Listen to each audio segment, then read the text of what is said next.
Greetings, everybody. My name is Gene Bajalan, and welcome to Gaming Materialists. This is Revolution and VarnVlog's monthly show on all things nerdy, but not computer nerdy. So, miniature games and tabletop games.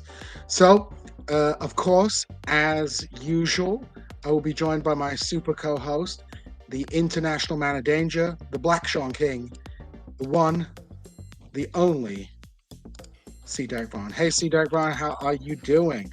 I'm doing well today. How are you?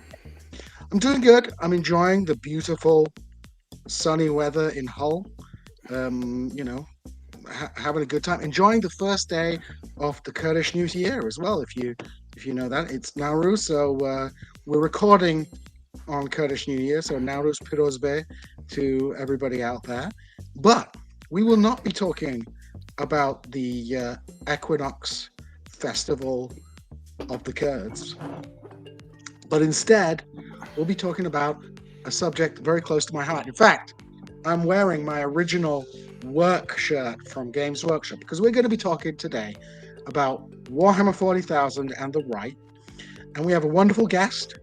We have Arbitor Ian. Arbitor Ian is a YouTuber who makes videos primarily about Warhammer and other Games Workshop games and talks about the background, the lore, within the context of gaming culture and history.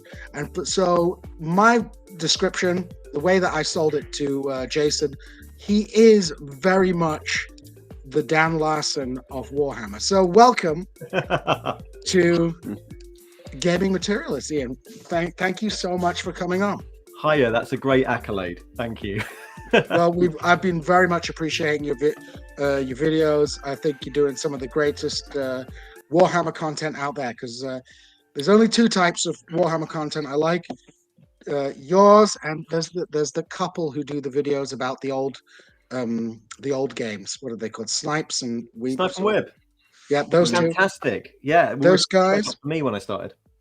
They're fantastic, and I do like Discourse yelling about Games Workshop's problematic business practices. But beyond that, very much have a discerning taste in Warhammer YouTube content.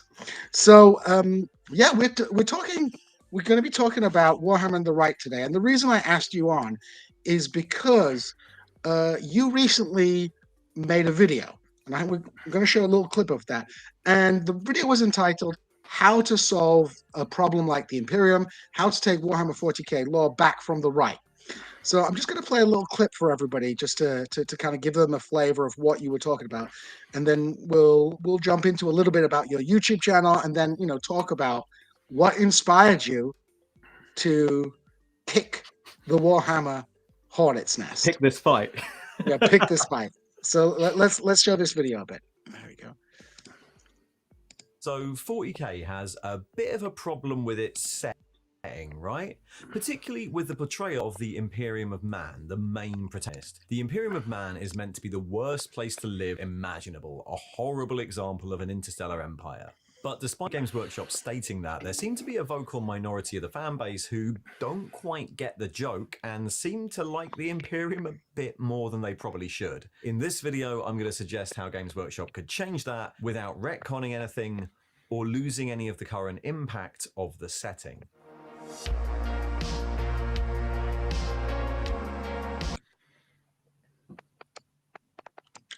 So there we go. That was the idea.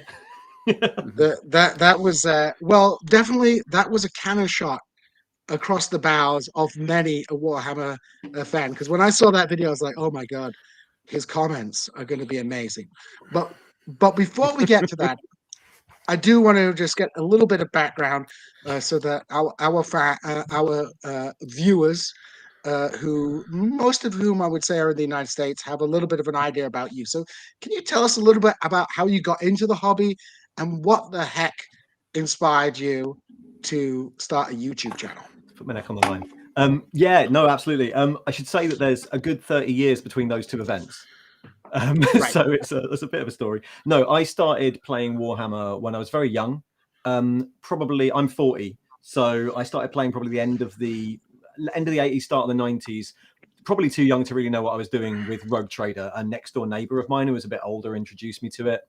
By the time I was at high school, probably second edition was out, and that was the first big one I played. That was the sort of thing that when I was a kid you got for Christmas. That was your big, second edition was the big hobby purchase. And basically I've been playing since then, with the almost ubiquitous bit in between the ages of about 16 and 20 where I pretended I'd never heard of it, as many people have had. And then, I've kind of been playing variations on Warhammer and Games Workshop games ever since then.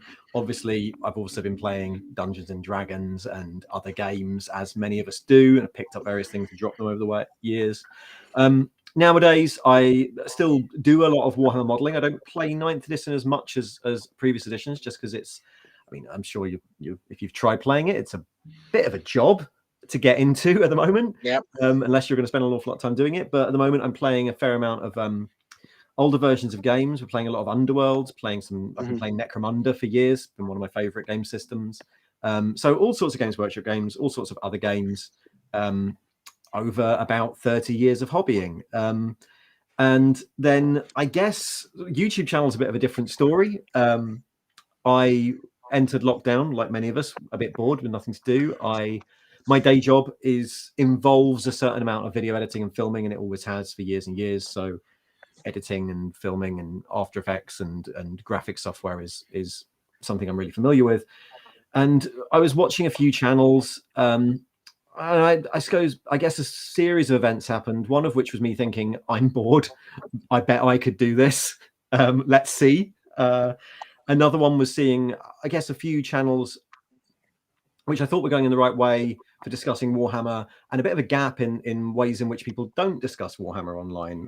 There's an awful lot of people discussing lore of Warhammer, but they tend to be long form things, mostly voices over slideshow, mostly quite in-world and dramatic, and they're designed for people to listen to while they're painting, and no one was really talking about it as a cultural artifact, I guess, like this game, why it changed over the years. So there was a few things that influenced me to starting a YouTube channel, partly boredom, partly a friend of mine asking me to explain to her how Warhammer worked, and me writing a great big script that I thought I'd turn into a video, partly me seeing a bit of a gap where people were only really talking about Warhammer one way and not talking about it as a part of wider gaming culture.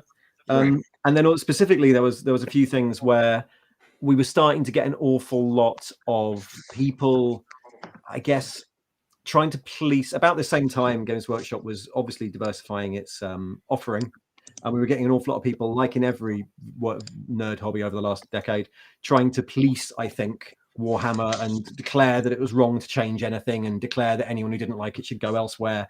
And as a gamer, much like yourselves, as a gamer with 3 decades of experience, I sat there thinking, hold on a minute, this game has changed constantly for 30 years. The idea that we have to lock it somewhere is rubbish, and no one's talking about that. So I started off making, I guess you call them lore videos, sort of. But partly I started out thinking I'm going to have to address politics somehow at some point in this conversation. So how do I get to that position? Right. So yeah, basically, Varn.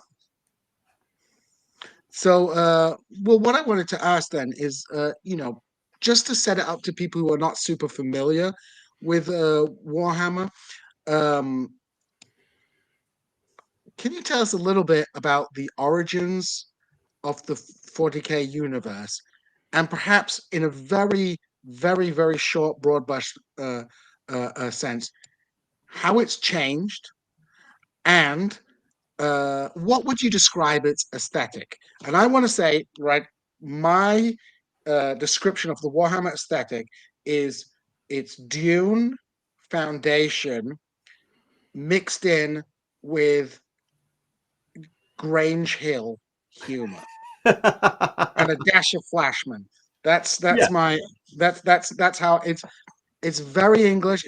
There's a little bit of Judge Dredd in there, obviously, but it is a very English thing. But How has it As your changed token over the years? American, can you explain the last two references? Because I have So- no idea what the hell you're talking about. Grange Hill is a long run. I don't know if it's running anymore, but Grange Hill is just about. It's like a school drama, and Flashman is George McDonald, right?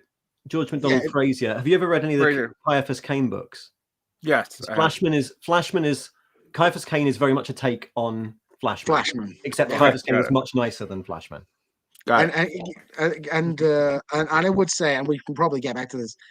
Kairos Cain is perhaps some of the best Warhammer fiction because it doesn't take Warhammer too seriously. But And if we want to go into the question of what the Warhammer aesthetic is and how it's changed over the years, one of the ways it's changed, one of the key ways it's changed, which I think causes a lot of the things we're going to talk about in this, is that it presents itself more seriously than it used to. Whether it at heart takes itself any more seriously is questionable. There's a lot of silly things still in Warhammer, but it presents more seriously than it did in 1987. Yeah, I'd say similar things, that the Warhammer aesthetic is a mishmash of influences the writers had for doing a dark fantasy, weird sci-fi.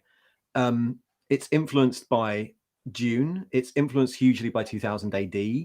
It has a lot in common. It's not influenced by, but I think it has a lot in common with other late 80s, early 90s sci-fi and fantasy British writers who were, are certainly political, but maybe don't overtly write political books. Like Terry Pratchett, I think, is a huge commonality with Warhammer, though I wouldn't say they were based on each other.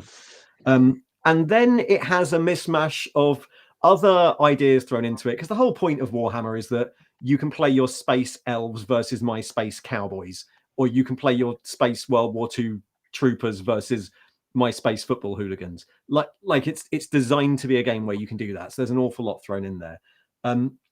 In terms of the big changes in aesthetic, we should probably say that I would say that in the 80s and 90s, it had a bit of more of a comic book aesthetic. It was more overtly satirical. So although the Imperium was a terrible place, many of the stories about the Imperium were about how the people in it were rebelling all the time, or how the rules didn't really work properly, or how on this frontier world, nothing was really like it was meant to be, how this Marine chapter went renegade, or that Marine chapter went renegade. I mean, almost all the stories about Marine chapters are about them going renegade in some way. It had a sort of fall of Rome, can't control your unwieldy bureaucracy, a lot of Terry Gilliam's Brazil, a lot of this, like, let's take the mick out of this, a huge criticism of organized religion, of any sort of organized authority, really. And those were all very front and center. It was really silly. Squat bikers riding jet bike surfboards, and orcs throwing Gretchen through the warp into people's brains. It was that world. And I guess the main thing that has happened since is that as the company became more organized, more of a mass market PLC, they, I guess, tried to tone down, I think, some of the more visible political elements of that. They still kept a lot of them around. It still purports to be a satire. That's the intention. But the obviousness of that satire got buried a little bit. And instead, they found heroes. They promoted things like Space Marines as being much more of a heroic warrior knight sort of ideal. And they fleshed out the universe so that the universe... one of the things I bring up in the video is that the universe now justifies the existence of the Imperium much more than it used to. Right. Which obviously becomes a different thing when you think about what it is. So, I again, representing the American contingent, we never got the comic book influenced Warhammer. Yeah. We only got like 5th edition forward, video games, which had stripped all the satire out. When I went back and actually, like a year or two ago, I went back and started reading early Warhammer material, and I was like, what the hell is this? This seems completely different, actually more interesting, but completely different than what I knew. And I think maybe here, even more than in the UK, it's only been associated with that hyper masculine. I mean, a lot of people do read it as dystopic satire is not the right word, but a dystopic, like it's not. A lot of people don't read it as good, but this history and also the references aren't here. Like 2000, what's it? The 2000 Judge Dredd AD. comic. Yeah, 2000 2000 AD is not as. I mean, yes, we are aware of Judge Dredd. Yes, the properties are available in America. But they've never been super popular here. So, I've often wondered if like the far right problem was always there with this. Was it an issue where it was aestheticized by the U.S. far right, which I have seen for about a decade actually? Yeah. Is it, and then that come back to Britain and the rest of Europe? Is it were they two separate things that just kind of merged recently? How did this happen? I think, I mean, there's a lot of questions there. It's interesting, isn't it? The 2000 AD thing, that sort of self-deprecating black humor that those era of British comic books had, is a very good way of allowing you to get away with a universe like Warhammer.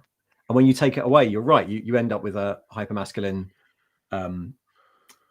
right-wing world. I guess it's really interesting because, yeah, I think the satire is very buried nowadays in Warhammer, but it's still very clear that you're meant to think of it as being a bad place to live. It's just one of the things they've done is it provided lots of very good reasons why it's such a bad place to live that aren't because the people in charge are terrible.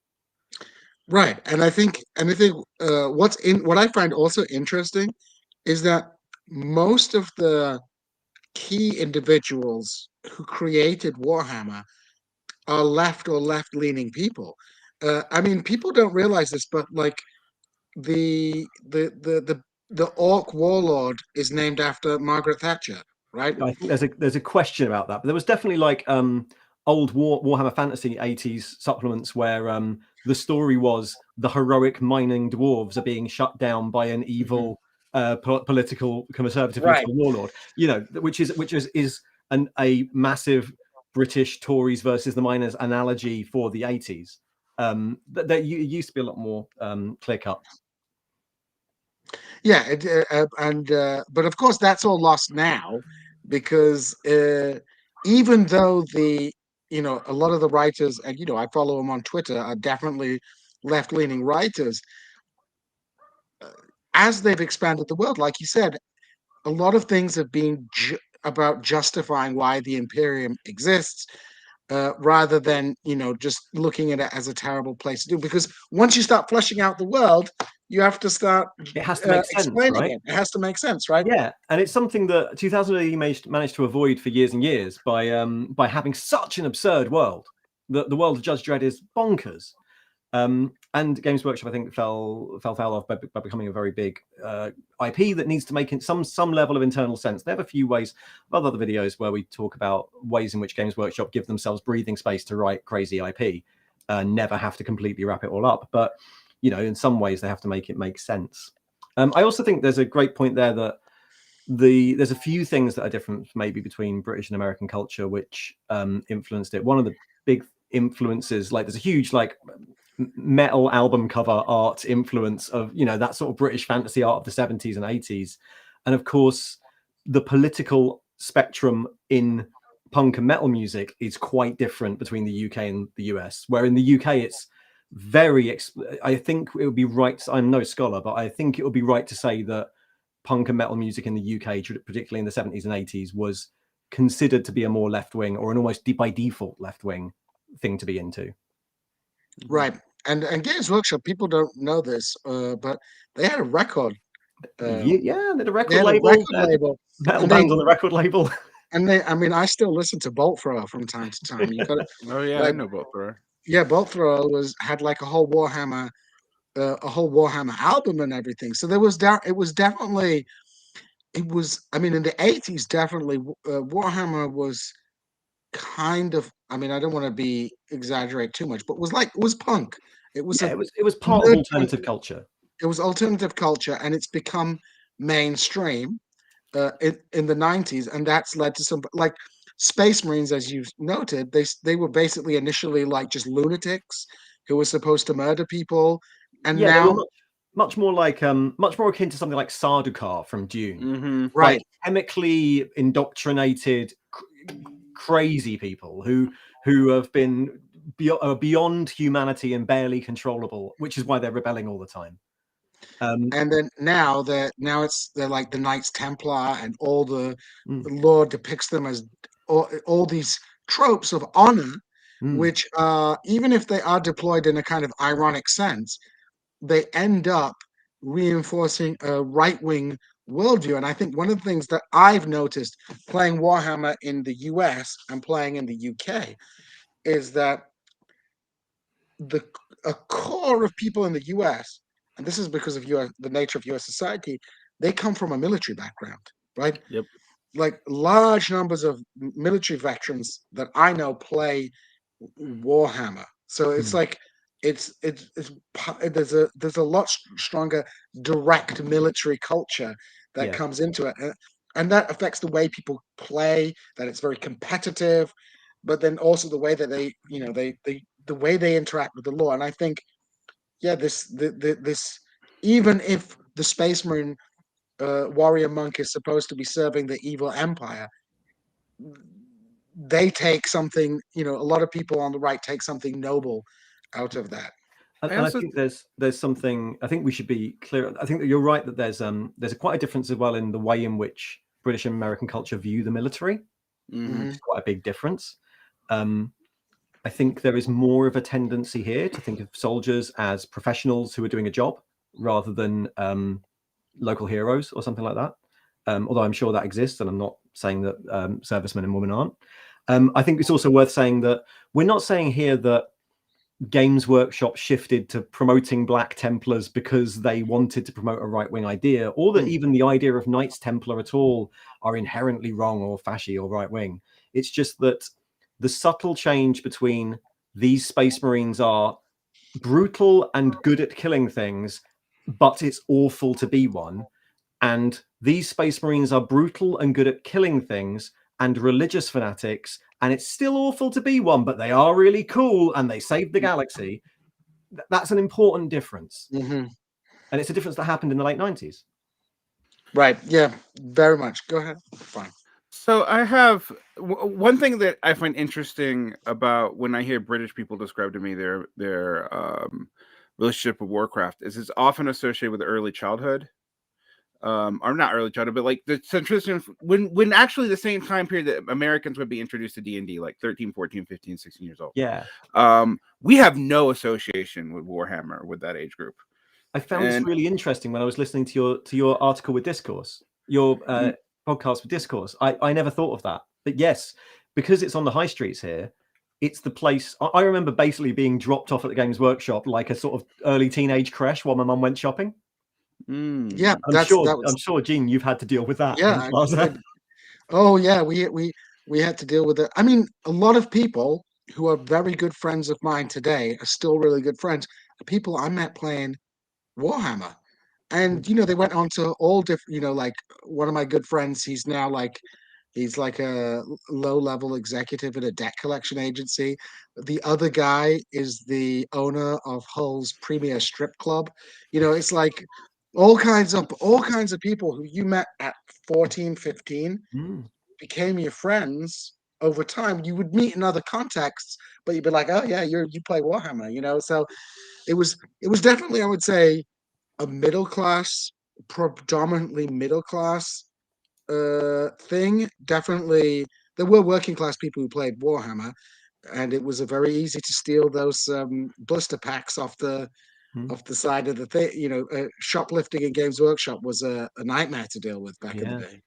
I mean, it's an interesting one because I don't know what so I come from a very working class background, and so it influences a lot of things in the way I see Warhammer now, and a lot of the conversations about cost and things like that. Because obviously, when I was a kid, we were all the kids were playing with one character model, two of the cheapest boxes of soldiers, and your box set that you got for Christmas that year, and that's it. That's what you had for the year.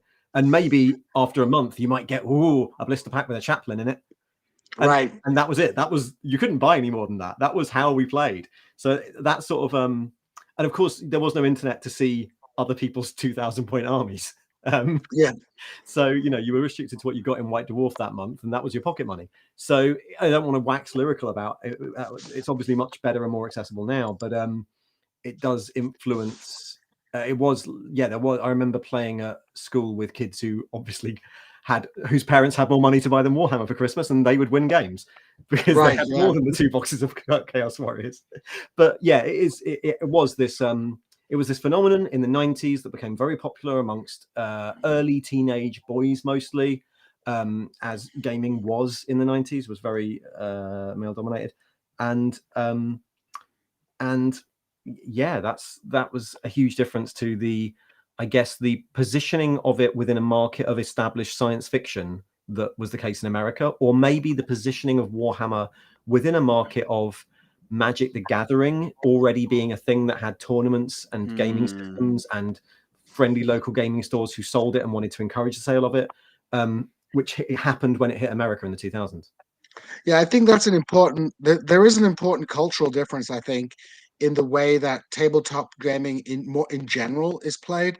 In Britain, there's much more of the club mentality. You will get together almost like gentlemen, and you'll play historical. It's like I'll play the side that is definitely going to lose, but I'm going to enjoy losing.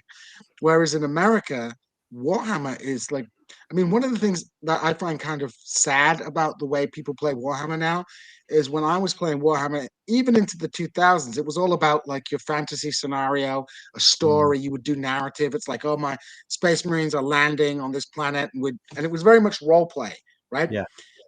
Whereas today, it's like, okay, I'm going to go on the internet. I'm going to like find the ultimate meta list, and I'm just going to like just steamroll people. And I see people play like that, and I don't like. One of the reasons I don't play with the regular Warhammer crowd in my thing is because like I want to have a fun game where I have a fluff army of just infantry, because it may not be really good, but like it might be fun to play. But I think there's this very strong competitive streak in America, which I think is less prevalent in Britain. I think that's true. I think it's becoming a prevalent thing everywhere because I think Warhammer's being folded into games which, as you're right in saying that traditionally it lives in a world of historicals where the idea is to tell a fun story about a battle, and it's being moved into a world which is more similar to Magic or something like that, which is about playing a match and figuring out how to be good at it. Right. And the problem there, that's all fine. The real problem there is that Warhammer is a objectively awful game for that. Yeah. It doesn't work. It breaks the minute you try and optimize it, and everyone playing competitively knows that. Right. And that's the thing that makes it a dodgy thing to talk about is that there's a huge weird psychological thing about the idea of competitive skill in Warhammer. And it's like almost like an elephant in the room. No one wants to. People are always in America. People are always talking about I'm X ranked Warhammer players. Like, I don't care, man. Yeah, but for the best army. Anyway, we're getting way off topic. Yeah, well off topic. I want to ask you. You made this video which talked about taking back Warhammer from the far right, and we've kind of discussed some of the reasons. I want to first ask you what possessed you to kick the hornet's nest, because the Warhammer fan base, it's a real hornet's nest, because the Warhammer fan base does have some pretty well-known and vocal right-wing voices in it, and people get very touchy about this gatekeeping. Nerd culture is very gatekeepy already. Yeah. So we have this kind of you've done a double kick on them. You're right. So I've got a few things behind that. I mean, first, compared to a lot of Warhammer creators, there's a really simple reason why a lot of people don't go into it. Is because a lot of Warhammer creators online do this full time as a job. I don't, so I've got less to risk, right? Right. If for whatever reason that video tanked my channel, I'm not going to say it's no skill of my nose. I enjoy doing it. There is some money that comes in from it, but I've got a job. I'm fine. So one of the reasons is because I can. Another reason is because when I went into doing YouTube videos, although I started talking about lore and changes, in the back of my mind there was always this idea that if we're talking about the historical placement of Warhammer, we're gonna end up talking about culture and politics, and we're gonna have to get ready for that. I didn't do it until a year. I'd been doing this already for a year, and I'd seen some success, and the sort of videos I make are videos that are delivered from, I don't want to say like a position of authority or a position, but you know, I feel like I know what I'm talking about, and I was lucky enough to have a reception that suggested that other people thought I knew what I was talking about. So I thought, well, you know, I've curated a bit of a fan base here who like the way I talk about these sort of things. I have brought up political things before. I certainly have form for this sort of video. I did 2 videos about female Space Marines. One where I said they're a brilliant idea. That went well. And another one where a few months later there was a great big competition to make some, so I interviewed the people making the competition and said it was an even better idea. And to be fair, I was heartened by both of those. Both of them, although they're not, I mean, you know, you can look at like and dislike ratios, both of them still have like 75 to 80% likes, which is usually my videos would have 90% likes, but that's still not bad, you know?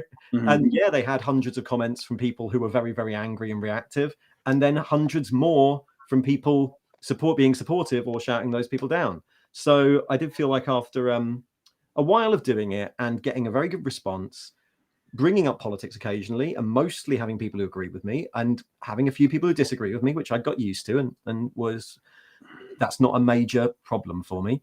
I thought that I could get away with kicking the hornet's nest. Right. And broadly, I did. Like, I'm going to say I did. It wasn't like a joke. But broadly, yeah, despite that, having a huge amount of people who wanted to explain why I was wrong and seemed very keen to defend that the Imperium definitely wasn't fascist or something like that, which I'll point out isn't...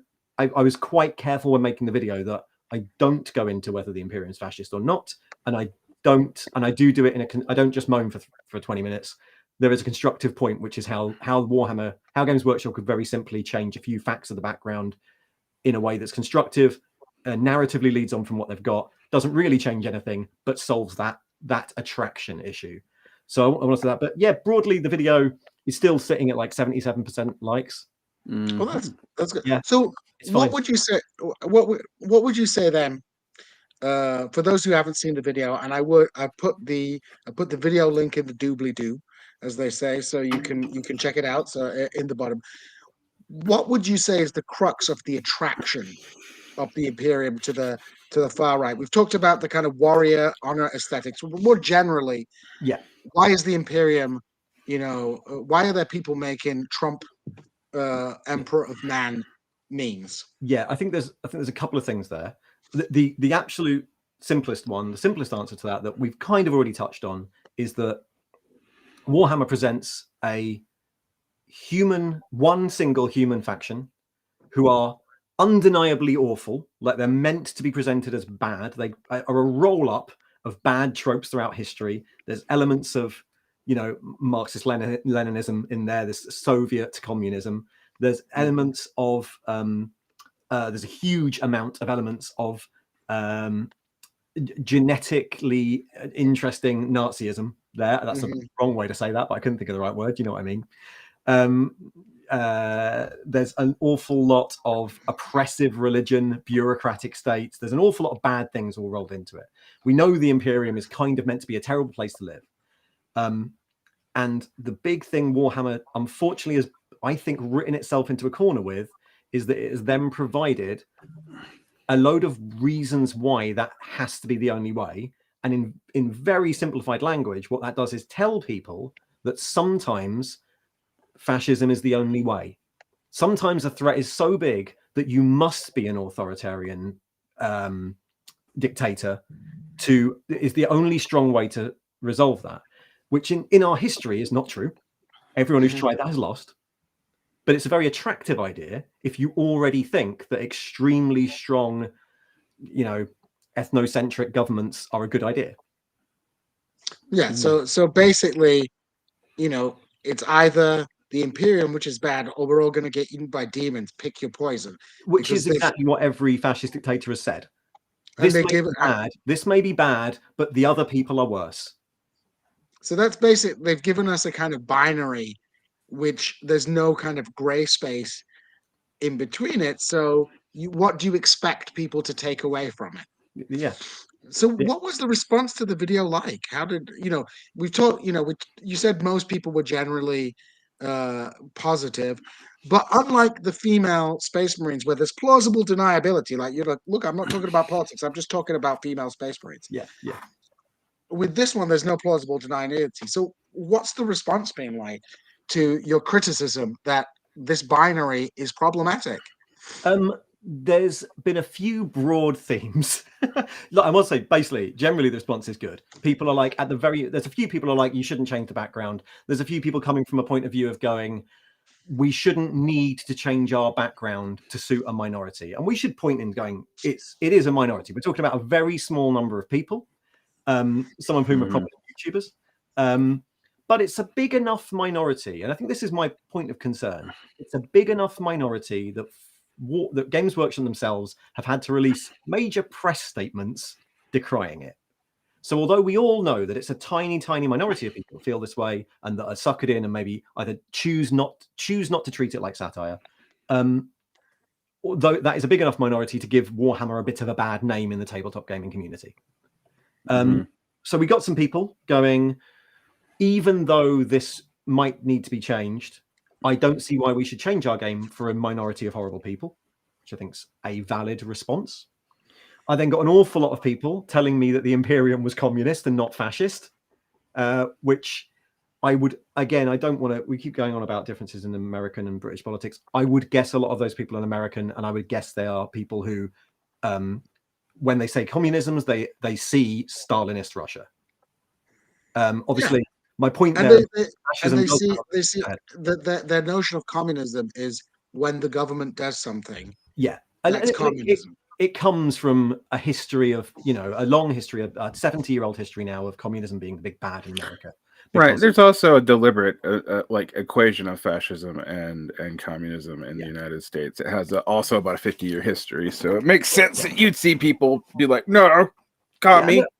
And it doesn't help that, like, obviously 40K does have elements of Soviet communism in it. We've got the Valhallan, the commissars, the needless treating people like numbers, all that bureaucracy. That is obviously a reference to that.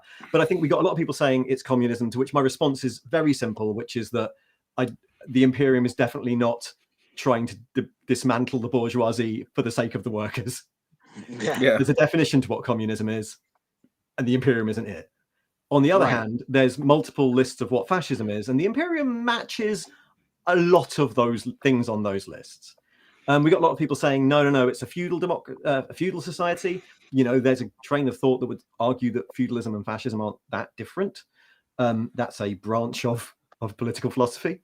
We got a lot of people saying that it's not fascist because technically it doesn't meet every possible criteria of Mussolini's list of whatever, which I think is pedantry. We got a lot of people, and we got some people who were just like, look at this idiot, don't bring politics into my game, which is always the funny one, because we're talking about 40K. It's inherently, it has a political system. It talks about politics constantly. I think it's very difficult to, I mean, that's the same argument you get in all nerd properties. Anything that exists in the world has politics involved in it. What I find interesting is this political problem that Warhammer has actually also overlaps with a narrative problem Warhammer has, Warhammer 40K in particular, actually, where, like, not only do you have a hard time getting into any particular group's head, except maybe the Tau, which they didn't made gruzzier later, so it fit into the universe. It's also hard to figure out, like, it's almost like Star Trek, whereas like every single narrative inclusion that you'd make to tell a story in that, if you're actually interested in the story element of Warhammer 40K, has to violate something of, and you see this in the creation of the tabletop games for it, where they're always trying to figure out, how do you justify a tabletop game in this universe? Like, it doesn't actually, it works as a war game, doesn't really work as a traditional but a traditional character based tabletop game, and they keep on trying to figure out a way out of it. And what I find interesting is your solution handles both problems. So I mean, like, a lot of the solutions to video games are, and then the person rebels and loses because it's so horrible what they're being asked to do. So yeah, to kind of follow up on that. So you came up with actually some, you made this video, and I think Discourse also made an interesting video on some changes you'd make to 40K as well. But you came up with some really good ideas for changing the lore to make it a little less problematic and a little less easy to be, let's just say, used as part of a right-wing narrative, abused. Yeah, that's exactly the intention, was that we don't want to change anything, really. We just want to make it, we want to change one very simple thing, which is the idea that the Imperium is the only way, which is something the Imperium constantly tells itself, and something that the books, a lot of the novels, have shown not to be true. Like, as I mentioned in the video, there are Horus Heresy novels that show you successful, civilized human societies that have weathered old night absolutely fine, are strong And enough nicer than the Imperium. Yeah, and are nicer and better run than the Imperium. Yeah, so the world already has this. It's just buried in novels. My suggestion, really quickly, was we were already at a position where we've handily cut the Imperium in half, and Guillermin has forgotten about the Nihilist half, it seems, or Dante's holding it together, or what.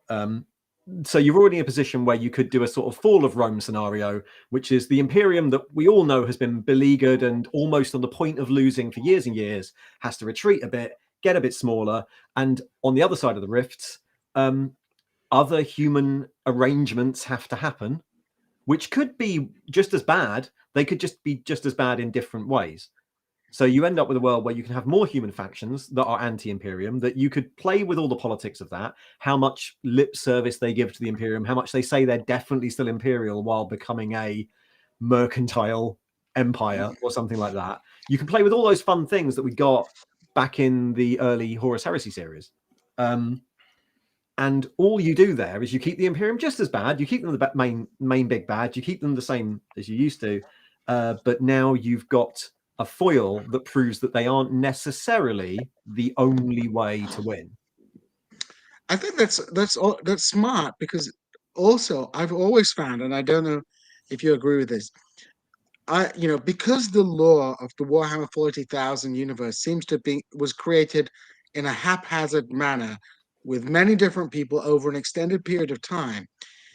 The fact that everybody wants to play Space Marines, and you have everyone wants to play the human factions.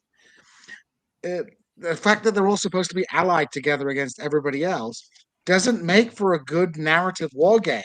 Yeah. The Warhammer 40,000 universe would be much better if the Imperium was a decentralized feudal, really was a decentralized feudal state where, Ultramarines and Dark Angels were murdering each other because they were expanding their imperial fiefs. But because they've sort of created this omnipotent Imperium, it creates a weird, a kind of a disconnect between what actually people play and what the lore says. Because you go down to watch a game of Warhammer, it's going to be freaking Space Marines versus Space Marines 90% of the time. And there are bits of that I like. There are bits of that I one of the things I like in the current fluff is that the Imperium is so incredibly badly mismanaged. And although it's meant to be one thing, it's so split up already into a load of factions that have their own agendas that your Marines versus Marines or your Guardsmen versus Guardsmen can have a million justifications. It's a clever, making everyone bad. It's a clever way to have everyone be able to fight each other. Right. Yeah. So but I think having more of these human factions really would help narratively with the game and its direction, and really moving away. So would you say then, should we blame Games Workshop for this? Is this they've done? This is a I don't think it's intentional. No, I don't think someone set out to go, let's make the evil faction more palatable. I don't think that's. I think there are the sorts of moves that I think are almost not like the sort of oversight you expect a big company to make. Like, we have a Space Marine Heroes toy line. But that came on the back of 20 years of already treating Space Marines like heroes, which is a slow thing that happened over a period of a decade. So many of the people making that toy line probably are just, Space Marines are the heroes of the setting. What? And no one's really properly gone back and interrogated that it's a problem. So in one way we go, yes, it is Games Workshop's fault. What they've done is moved from having a political niche indie product, moved it into the mainstream without really thinking about how that might be seen down the line. We should bear in mind that at the time they moved it into the mainstream, the internet wasn't a thing. These sort of conversations were much less common. So, you know, it's not complete ignorance. And I think maybe nowadays 40K Games Workshop are realizing what they have and wondering what they should do about it. Yeah, I think that's. I mean, I think that's very interesting as well because Games Workshop's growth has been concurrent with really big social shifts in attitude and to do with gender, to do with race. I mean, a lot of the stuff that was going on even in the 90s, like Ratskin Native American ripoffs in this, those things probably, you know, they don't fly today. They weren't intentionally designed to be offensive, but you had a game company run by a bunch of white British guys who, even if they're not intentionally trying to be racist or sexist, are products of their own society. And we live in an age where these games are popular now. We see it with D&D. Like, you know, people are losing their mind because it's like, oh my God, there's a black paladin. How dare you make, how dare, I mean, people absolutely, you know, people were going nuts over the new Lord of the Rings TV series that there was a black elf. It's like, bro, it's a fucking elf. Yeah, I mean, look at Star Trek for an example of that. Yeah. I mean, yeah, you're right. It's and I think Games Workshop have been doing a lot to try and change that. In one of my other videos, I point out that, in fact, the female Space Marine story, the real story there aren't female Space Marines, is because when they were releasing Space Marines in the 80s, they'd come out of releasing lots of RPG characters. And when they released RPG blister packs of 3 models, they found that the ones with women in didn't get bought. Therefore, when they made Space Marines, they decided to make them all male and wrote like 2 lines of fluff that was like, oh, by the way, they have to all be guys. Because they knew that if they put female Space Marines in it, the gamers of the late 80s would be less likely to buy them. The gamers have changed. The people who play games have changed. I mean, I remember when I was working at Plaza in the early 2000s, we had a female member of staff, and it was like people couldn't believe that there was a woman who played Warhammer. But there's no inherent reason why women wouldn't want to play Warhammer if it was marketed to them. And that's hugely changed now. I mean, I was at Warhammer World doing the 5th edition event, and Warhammer World's hugely more diverse now. I was at Bad Moon Cafe on Thursday. It's hugely more diverse now. Board game, gaming is not the boys' club it used to be in the 90s. Games Workshop's decisions were based on when it was. And now they have this 30-year-old IP that's based, at least in a little bit, in decisions made in that time. And I think they've done some very good steps in the last few years to try and, you know, counter that. But there are always people who say you shouldn't change, and hence back to the reason I do these YouTube videos. Because you have to historicize these hobbies, especially when you have a community that likes to gatekeep and exclude people from the hobby. I mean, in general, you know, my biggest criticisms of Games Workshop often come down to the price, which excludes people. But you know, these companies like Age of Sigmar, which was a new innovation that people lost their minds over, is much more approachable to a mixed audience of people. There's much more racial diversity. There's much more gender diversity. So, you know, these are business decisions. The irony is, many of these right-wing people who claim to be defenders of capitalism are upset that market forces are driving their favorite hobby to be more inclusive and more diverse because it simply makes business sense. Sells more models, yeah. Right. And also, I think changing this sort of thing, changing that the sort of deep buried dodgy politics that might still be within those properties is a hell of a lot easier to convince a company to do than making less profit. Definitely, you know, that's certainly something we can do to Games Workshop, even if Although I will say, my friend just sent me a picture. He managed to get 50% off the Black Templar box. That book, Wow. 50% off. So I was like, wow, that's great news, Craig. But well, Varn, do you have any final questions for our guest? Yeah. Questions, comments? I have been thinking about the Games Workshop response, and it's sometimes a little bit more opaque here across the pond because we do get it now because of YouTube and because reactionary geeks are everywhere.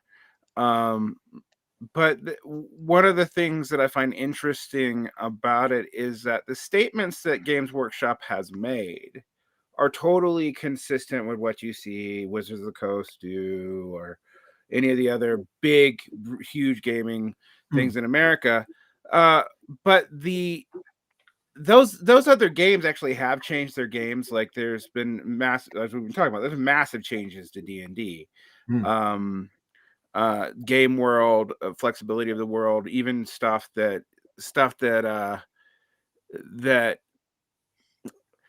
is more controversial, like removing alignment because alignment may or may not be based in ideas of like of racial character and this, that, and the other, which I think do significantly change the game. Whereas it's actually been interesting how Games Workshop has been insisting on this, but not doing a whole lot to change the image of the game. Why do you think that is? Like they seem like CW seems to want to have it both ways on this. Yeah, I don't think it's because they're like, whoa, give me all this sweet right-wing cash.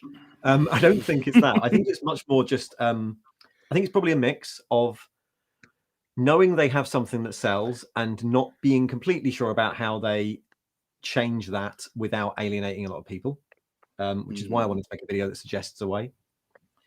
And I think it's partly because these changes take a long time, especially when you're making model kits, not books. I think their statements, one thing I've been quite pleased with their statements, what made me pleased to be a player of Warhammer, is how uncompromising they are compared to the sort of thing that a Nike would release. Like, I like statements that are like, we literally want you to leave if you feel like this. Don't buy our stuff. I think is quite a forthright message. I think moving the background of a monolith like Warhammer is difficult, and I honestly don't know if they know how to do it. I think is the real thing. I honestly don't think they're sitting there going, well, if we change it, all those right wingers will leave, because I think actually that's a small minority of the populace, and they've already shown that they're quite happy to make a statement that already angers the fan base. It doesn't anger the fan base, it angers a small minority of vocal ones, but you know what I mean. Right. And I think there is a kind of lag issue here, which I think is interesting. We had Carl Morgan on a few months ago, who runs a game shop, and he made the point that when it comes to D&D, people are playing with like a second and third generation, like grandparents are playing with their grandchildren, D&D. And that means that, guys who played it are playing with their daughters, their granddaughters, and things like that. GW is a generation behind. So people my age, I'm 40 as well. I have kids. My daughter, I will play Warhammer with her, right? But look, obviously, there wasn't a previous generation of dads who were like, I want my daughter to play so that, I have an excuse to go. So I think there's like a generational shift as well, because definitely, like my wife hadn't played Warhammer, and when she played it, she's like, this is really fun. I wish I'd been able to play this one. I mean, my wife was in the Islamic Republic of Iran when she was growing up, so there was probably not much chance she would come across Warhammer miniatures. But she had an enormous amount of fun playing, and then she found games that she liked, not necessarily Warhammer games, but things like Burrows and Badgers, which is a beautiful game. It's lovely. Lovely miniatures, beautiful game, amazing company.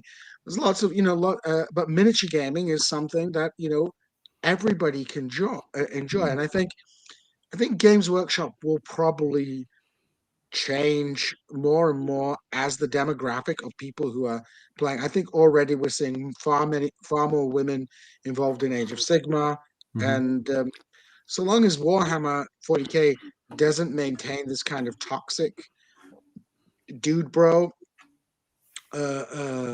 like reputation, I think it will weather it. I think you're completely right. I think one of the interesting things that often happens on some of my videos is that people will come on who probably haven't watched a lot and say things like, "Oh, it's terrible. There's words to them, infiltrators coming into our hobby and then wanting to change it."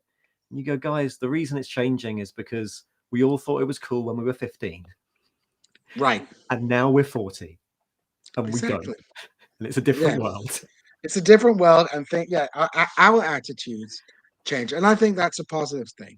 So, in conclusion, you feel positive about the direction Warhammer is going? I think it's got a big jump to make. I think as Varn said, the political implications of a setting like 40k have not been dealt with really, and now is the time when they're getting a lot of they're potentially causing problems. They're attracting people to 40k who think it's something that it isn't. And Games Workshop have been reasonably heavy-handed, I think sometimes rightly, at shutting down people portraying 40k in a way that they're not comfortable with over the last few years. And many people have disliked what they've done when shutting down people who portray 40k in a way that could look bad for them. But they haven't gone, I think they haven't gone as far as fixing this. And I think it's a much bigger thing to fix than finally making enough female models, for example, which is something they can absolutely fix. It's got a really easy plan for that, right? That's a very simple thing for a games company to fix. There's not enough women or non-white people in our game. We know how to fix that. It's a production problem. Yeah, no, totally agree. 300 novels and 30 years of background, all built around the idea that the Imperium of Man is necessary and heroic and required. I think it's just a more difficult thing to. I think they haven't done that work yet, and I would hope they are going to. I'm optimistic that they will, because it would be silly not to. So, what is your favorite Warhammer army? We have to ask. Now I always have this difficulty with this because I've been playing for so long. I've collected an awful lot of them. There are some that I don't collect because I will never and don't like them. Anything pointy-eared is out. Not an elf fan, so no Eldar. No elves. No Eldar. Okay. I've always fallen back on Imperial Guard armies. I do like my Imperial Guard armies. And there's something I like about the faction, just generic humans. Also, they're the one way you can do what attracts me to Warhammer is you can do your space cowboy army fighting against orcs or whatever. So I've always fallen back on Imperial Guard, renegades and heretics, Imperial Guard, hordes of crazy humans in any way, shape, and form.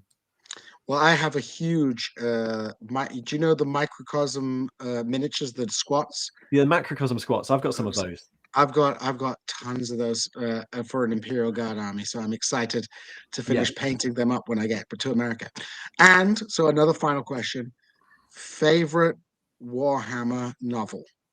Ooh, And I want to hear Varn's favorite Warhammer novel too. What's Varn's favorite Warhammer novel? Yeah, what's your favorite Warhammer? Let's see, what have I read?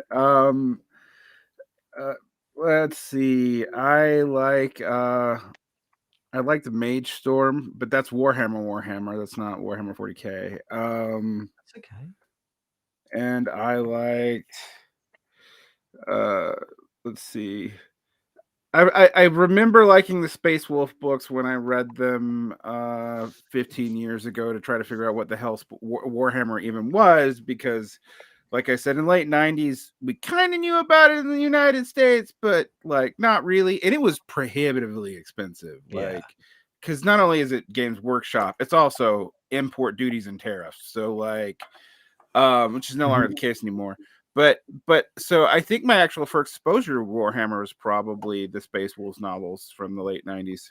So that's where my softness comes from. But they aren't great, but they're sentimental for that reason. But I've got ones like that I really enjoy, even though I know they're not the best Warhammer novels. Like we went through on the channel, we went through things like Xenos and the Eisenhorn trilogy, which are great. They're great. They're detective novels. They're slightly pulpy. They're fine.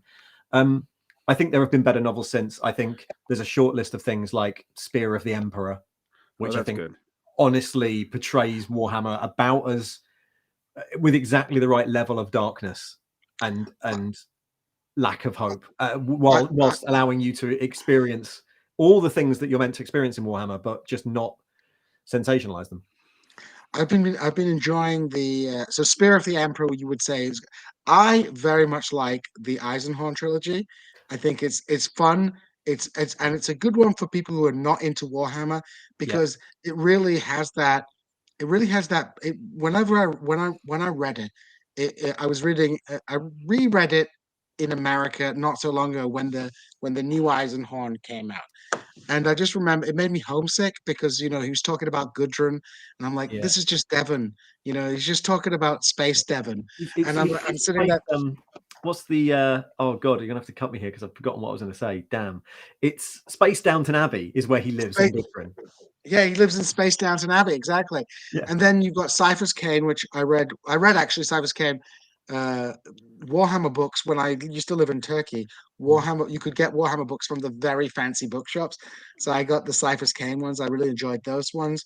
But since coming back to Britain, I've been looking at all my old Warhammer novels, and I've been reading Ian Watson's. Like, people hate on that. There are good reasons to hate on that. But it's also bonkers and fun and bonkers and fun. Yeah, exactly. I'm like, people definitely. I don't think it would pass the Black Library censors these days. No, Inquisitor has weird sexual experiences with his employees. It's a bit quick, but it's funny. It's funny. It's and it really hits that aesthetic. And I enjoy the what's the one? The Iron Snakes were fun. Yeah, Iron Snake. There's a load of little standout ones that I think do the job of portraying really little microcosms of the world really well. Iron Snakes, 15 Hours is a classic. Titanicus. Some of the Gaunt's Ghost books are incredible. The later Gaunt's, but all the Gaunt's Ghost books after about book 3 are great. I remember reading Gaunt's Ghost. It came out in the late 90s, I think, right? The first ones, yeah. And I remember I was doing my A-level history, and I remember one of the things we did for A-level history was about Nazi fiction. And then I read like the first Ghost books, and I was like, "This is literally like Nazi fiction." They after about 3 books in, they massively become more interesting when they stop being, because they were originally serialized magazine short stories. And then when they started being written into novels, one of the big changes is they started bringing in non-military characters and female characters and children, and you had to write this life around them. And I think a lot of us really enjoy the books that are away from the battlefield, the books that show you what life is like behind in the actual Imperium.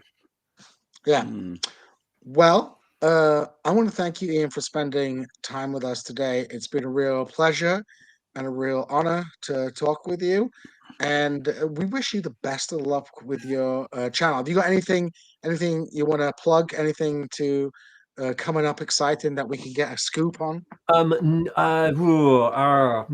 We've just announced that we're doing another Tale of Four Gamers, which is one of the things I do. We're doing a mini one at the moment, a little Underworlds one, and we've just announced that we're going to try and do the actual gaming day for that at Warhammer World on Easter, on Friday the 15th of April.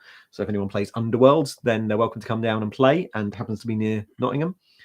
Otherwise, no, at the minute I do not have any big scoops to let you know about. I'm at the minute very busy with work, so I'm very much coasting by on friends helping me out with Tale of Four Gamers, and I expect the channel to become a lot busier in April when I stop being as busy.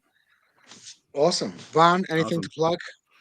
No, just check out VarnVlog. We are covering we have in the next month one scholar of political theory, one scholar of war theory, and we talk about probability modeling and how actually war games and tabletop RPGs are related. And we even go into slightly by accident, just came up, but slightly the history of war games and modern gaming after Clausewitz and how it led to tabletop RPGs. And that was just a weird diversion that we went into in the middle of this long interview on political strategy and wargaming.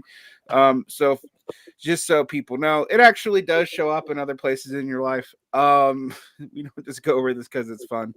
Yeah, so that's coming up in 2 weeks. But I release a video every week and a podcast every week, so you can find something there. Well, and it's perfect. not game related. It's not game related. Well, Ian, I hope you do come back and join us one day again to talk about Thank some you, yes. exciting Warhammer related issue. And as we say on This Is Revolution, we are out.